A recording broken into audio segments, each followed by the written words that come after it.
ಸಯ್ಯಾರಾ ಈ tragic love ಸ್ಟೋರಿಯನ್ನ ನೋಡಿದ್ಮೇಲೆ ನನ್ನ ಒಪಿನಿಯನ್ ಹೇಳೋದಾದ್ರೆ ಪರವಾಗಿಲ್ಲ, ಒಂದ್ಸಲ ನೋಡ್ಬೋದು. ಬಿಡುಗಡೆ ಆದ 1 ವಾರಕ್ಕೆ 100 ಕೋಟಿ ಕಲೆಕ್ಟ್ ಮಾಡಿ ನಾರ್ತ್ ಇಂಡಿಯನ್ಸ್ ಎದ್ದು ಬಿದ್ದು ನೋಡ್ತಿರುವಂತ ಈ ಸಿನಿಮಾದಲ್ಲಿ ಅಂತದ್ದೇನಿದೆ ನೋಡೋಣ ಅಂತ ಥಿಯೇಟರ್ಗೆ ಹೋಗಿದ್ದೆ. ಆದ್ರೆ ಈ ತರದ ಕಥೆಯುಳ್ಳ ಸಿನಿಮಾನ ನಾವು 80s ಅಲ್ಲೇ ನೋಡಿದೀವಿ. ಹೌದು, ನಮ್ಮ ಶಂಕರ್ ನಾಗ್ ಅವರ ಗೀತಾ ಸಿನಿಮಾಗೂ ಈ ಸಿನಿಮಾಗೂ ಸಾಕಷ್ಟು ಸಿಮಿಲಾರಿಟೀಸ್ ಇದಾವೆ. ಆದ್ರೆ ಜನ ಇದನ್ನ ಎ ಮೂಮೆಂಟ್ ಟು ರಿಮೆಂಬರ್ ಅನ್ನೋ ಸೌತ್ ಕೊರಿಯನ್ ಸಿನಿಮಾದಿಂದ ಇನ್ಸ್ಪೈರ್ ಆಗಿ ಮಾಡಿದ್ದಾರೆ ಅಂತ ಹೇಳ್ತಿದ್ದಾರೆ.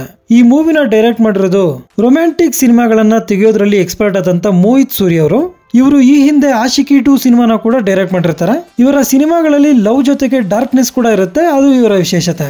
ಎಂದಿನಂತೆ ಇವರ ಈ ಸಿನಿಮಾದಲ್ಲೂ ಕೂಡ ಹಾಡುಗಳು ಚೆನ್ನಾಗಿದಾವೆ. ಇನ್ನು ಈ ಮೂವಿಯ ಪ್ಲಾಟ್ ವಿಷಯಕ್ಕೆ ಬರೋದಾದ್ರೆ, ಕ್ರಿಶ್ ಕಪೂರ್ ದೊಡ್ಡ ಸಿಂಗರ್ ಆಗ್ಬೇಕು ಅಂತ ಟ್ರೈ ಮಾಡ್ತಿರ್ತಾನೆ.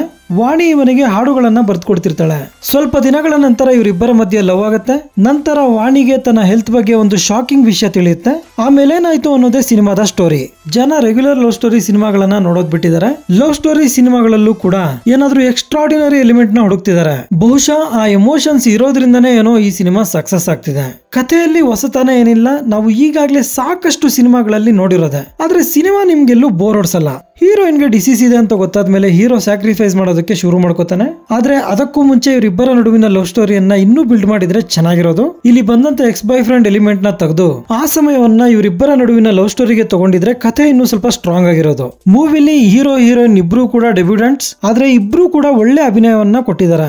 YRF ಇಂದ ಬಂದಿರೋ ಸಿನಿಮಾ ಆಗಿರೋದ್ರಿಂದ production values are very good. ಮೂವಿಲಿ ಸಾಂಗ್ಸ್ ಅನ್ನ ಮಲ್ಟಿಪಲ್ ಮ್ಯೂಸಿಕ್ ಡೈರೆಕ್ಟರ್ಸ್ ಕಂಪೋಸ್ ಮಾಡಿರ್ತಾರೆ. ಆಲ್ಮೋಸ್ಟ್ ಎಲ್ಲ ಸಾಂಗ್ಸ್ ಚೆನ್ನಾಗೇ ಇದೆ. ಸಿನಿಮಾಟೋಗ್ರಫಿ ತುಂಬಾ ಸುಂದರವಾಗಿದೆ. ಮೋಹಿತ್ ಸೂರಿ ಅವರು ಮತ್ತೊಂದು ಡಾರ್ಕ್ನೆಸ್ ಇರುವಂತ ಲವ್ ಸ್ಟೋರಿಯನ್ನ ಮಾಡಿ ಗೆದ್ದಿದ್ದಾರೆ. ಇಲ್ಲಿ lip locks and romantic scenes ಇದ್ದು ಅಪ್ಪಿ ತಪ್ಪಿ ಕೂಡ ಫ್ಯಾಮಿಲಿ ಜೊತೆ ನೋಡ್ಬೇಡಿ. ಸೊ ನೀವೇನಾದ್ರೂ ಟ್ರಾಜಿಕ್ ಲವ್ ಸ್ಟೋರಿ ಸಿನಿಮಾಗಳನ್ನ ಇಷ್ಟಪಡೋರಾದ್ರೆ ಈ ಸಿನಿಮಾನ ಒಂದ್ಸಲ ಟ್ರೈ ಮಾಡಬಹುದು. ಸದ್ಯಕ್ಕೆ ಥಿಯೇಟರ್ ಇದೆ, OTT ಬಂದ್ಮೇಲೆ ನೋಡಿ. ಇದಾಗಿರುತ್ತೆ ಸಯ್ಯಾರಾ ಸಿನಿಮಾದ ಬಗೆಗಿನ ನನ್ನ ಒಂದು ಒಪಿನಿಯನ್.